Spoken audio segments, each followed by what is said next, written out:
जय सच्चिदानंद मित्रों। जो मित्र भाई अभी तक लंबे जीवन को काट कर भी उनकी परेशानी नहीं मिट रही है, तो मेरा एक विचार है कि सबसे पहले तो वो एक परमपिता परमात्मा को जाने। 2 दिन कहीं 10 दिन कहीं लोगों ने कह दिया उसकी पूजा करो, इसकी करो, और पूजने का तो कोई सवाल ही नहीं होता। परमात्मा को पूजा से कोई लेना देना नहीं होता।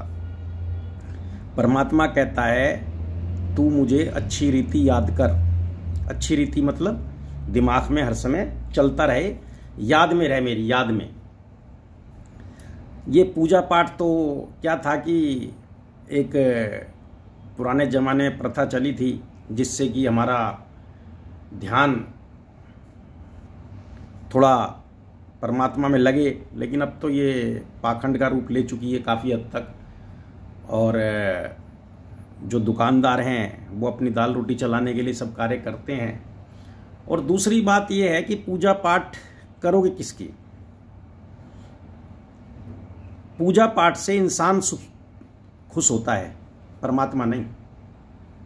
जो देवता है ना, जो देवता हैं जिनकी तुम पूजा करते हो, है ना, शिव परमात्मा के अलावा जितने भी लोग हैं यहाँ पर, कृष्ण राम के रूप में, श्याम के रूप में, खाटू के रूप में, बालाजी के रूप में, सालासर के रूप में, और नए नए आ गए हैं बहुत, है ना, बाबोसा आ गए और आ गए, अभी रोज आते रहेंगे, शनि आ गए, ये आ गए। ये सब देव हैं और देव पूजा से राजी होते हैं। जैसे मान लो आप किसी व्यक्ति से मिलने जाओ, बड़े व्यक्ति से, तो जब तक आप उसके थोड़े पाँव वाँव नहीं दबाओगे, उसकी थोड़ी सी आप भगत नहीं करोगे, अजी आप तो बहुत अच्छे हो, आप तो जो है पालनहार हो, आप तो हमारा तो गुजारा आपकी वजह से चल रहा है, हम आपको बारंबार प्रणाम करते हैं, कुछ भेंट लेके जाओगे। तो ये सब व्यक्तियों की बातें, बच्चों की बातें हैं ये सब। परमात्मा शिव को इससे कोई लेना देना नहीं। परमात्मा शिव के तुम साक्षात बच्चे हो भाई। तुम्हें ये लोभ, वो उसे लोभ लालच नहीं है, वो तो बांटने के लिए बैठा है सबको। तो उसका ध्यान में रहो, उसके प्रेम में रहो। कोई धेला नहीं लगता, कोई 10 पैसे की अगरबत्ती नहीं लगानी, कोई जल नहीं चढ़ाना, कोई माला नहीं फेरनी। बस उसको याद करो, और उसको याद में जितना रहोगे हमारी आत्मा का जो है कट, जो हमारे कर्म है, वो जल्दी जल्दी कट जाएंगे। कटेंगे तो फिर भी, अगर उसको याद नहीं करोगे तो कटेंगे फिर भी, लेकिन थोड़ा मोटा भुगतान होके कटेगा फिर। और इसको जैसे याद करते जाएंगे हमें ज्ञान के चक्षु खुलते जाएंगे। हमारे ज्ञान को चक्षु खुलने से क्या होगा? परमात्मा करुणा स्वरूप है, दया स्वरूप है, ज्ञान स्वरूप है। वो ज्ञान स्वरूप है तो हम ज्ञान में आ जाएंगे। सबसे पहले तो क्या होगा कि हमारे जो अगले कर्म बंधन है ना, वो बंधने बंद हो जाएंगे। अगले आपके हाथ से जो खराब बंध है तो वो खत्म होना ही है, पिछला खत्म होना ही है कभी ना कभी। अब होता क्या है, जो ये देवता वगैरह पूछते हो तो इनसे जो है कर्म नहीं कटते, सारे भुगतने पड़ते हैं। जो देवताओं के यहाँ तुम मन्नत मांगाते हो ना कि तुम ऐसा कर दो, मैं ऐसा कर दूंगा, तो जब तुम पूरी नहीं कर पाते हो, कई बार भूल जाते हैं कई बच्चे, तो उनसे फिर ये बदला भी लेते हैं। लेकिन वो परमात्मा जो है वो किसी से कुछ बदला नहीं लेता, वो सिर्फ देता है, और वो उसका काम है सिर्फ देना। तो उस परमात्मा को जब याद करते हैं तो याद करने से क्या होता है, हमें ज्ञान चक्षु खुलने लग जाते हैं, और हमारे अगले जो कर्म है वो तो सही हो ही जाते हैं। तो पिछला खाता खत्म तो होना ही है, और पिछले भी हमारे कई जो है कट जाते हैं। तो ज्ञान अग्नि में हवन करना है। लकड़ी के हवन से तुम्हारे कर्म नहीं कटने वाले।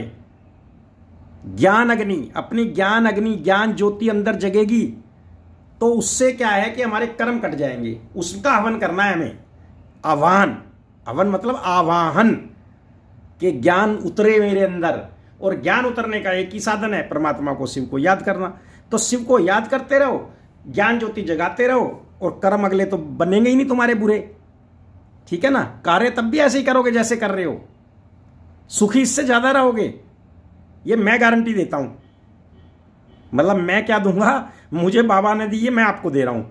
ठीक है ना? आप तो जानते हो मैं बाबा से बातें करता हूं, और वो ही हमें ज्ञान देता है सब। नहीं तो मेरे पास कहाँ से, मैं 7वीं फेल आदमी हूँ, है ना, और ना मैं पढ़ा लिखा हूँ ना कुछ हूँ, तो मेरे पास ज्ञान कहाँ से आएगा?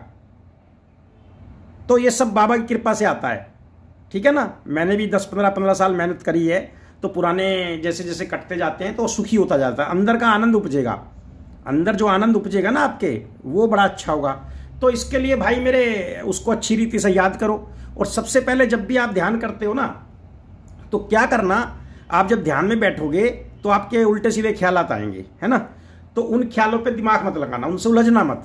जैसे बालकनी में बैठ के और आप रोड पे आता जाता ट्रैफिक देख रहे हो, ठीक है, इसी तरह से आने जाने देना, विचारों को आने जाने देना, ठीक है। धीरे धीरे उनको आने की आदत कम पड़ जाएगी। फिर क्या है कि तुम्हें पुराने अच्छे और बुरे कर्म याद आएंगे अपने, ऑटोमेटिक ही आते हैं ध्यान में। तो क्या करना कि मान लो किसी के प्रति तुमसे कोई गलती हो गई है, कभी किसी के प्रति कोई गलती हो गई है, तो उसमें तुम क्या करना कि उससे प्रत्यक्ष माफी मांग सको तो अच्छी बात है, ठीक है। अगर प्रत्यक्ष नहीं मांग सकते तो ध्यान में ही उसके रूप को लाके, उस व्यक्ति के रूप को लाके और उससे बोलना कि हे आत्मा, मैं आत्मा तुमसे क्षमा चाहती हूं। तो उससे क्षमा मांग लेना, ठीक है।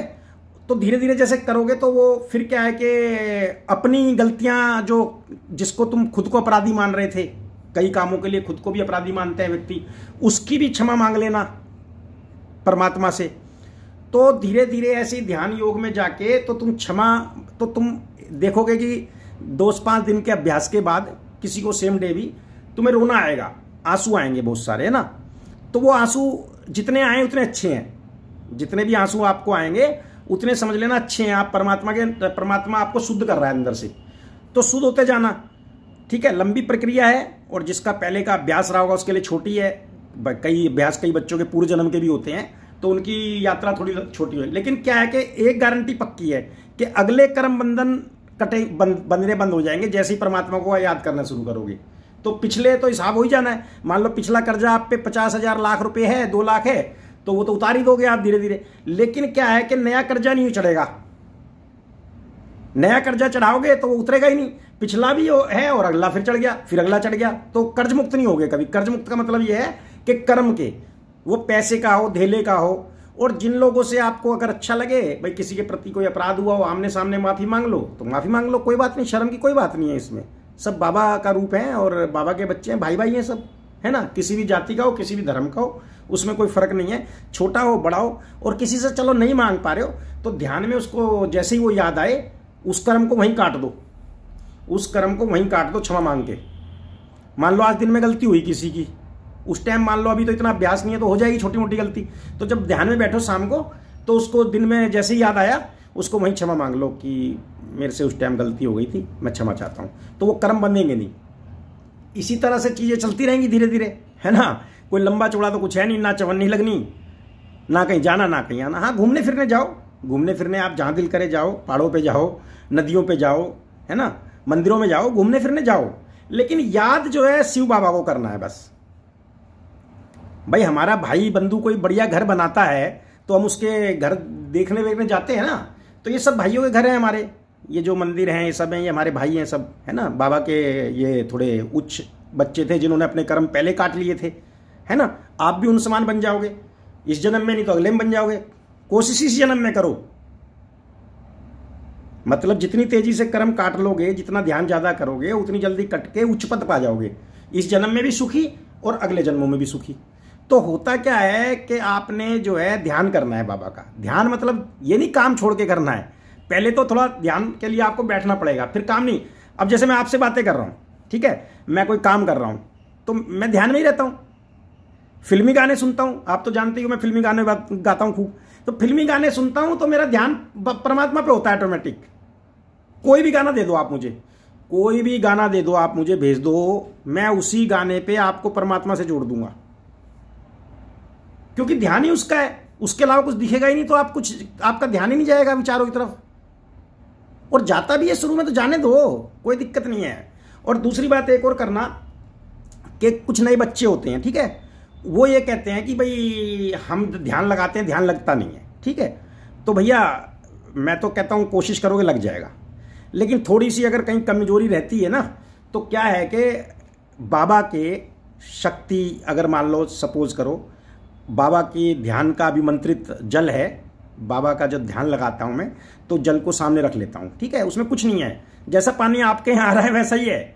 मतलब ये मत सोचना कि उसमें कुछ है, मैं मतलब झूठ का धंधा नहीं करता, वही पानी है, मैंने नल में से भरा, अपने आरओ में से भरा और पानी रख लिया सामने, ठीक है। और जब ध्यान करता हूं तो उस पानी का ध्यान करता हूं कि वो शुद्ध हो रहा है, वो शुद्ध हो रहा है, वो शुद्ध हो रहा है, उसके अंदर परमात्मा की सारी शक्ति आ रही है, उसकी परमात्मा की सारी शक्ति आ रही है, तो वो ध्यान से अभिमंत्रित हो जाता है जल, है ना।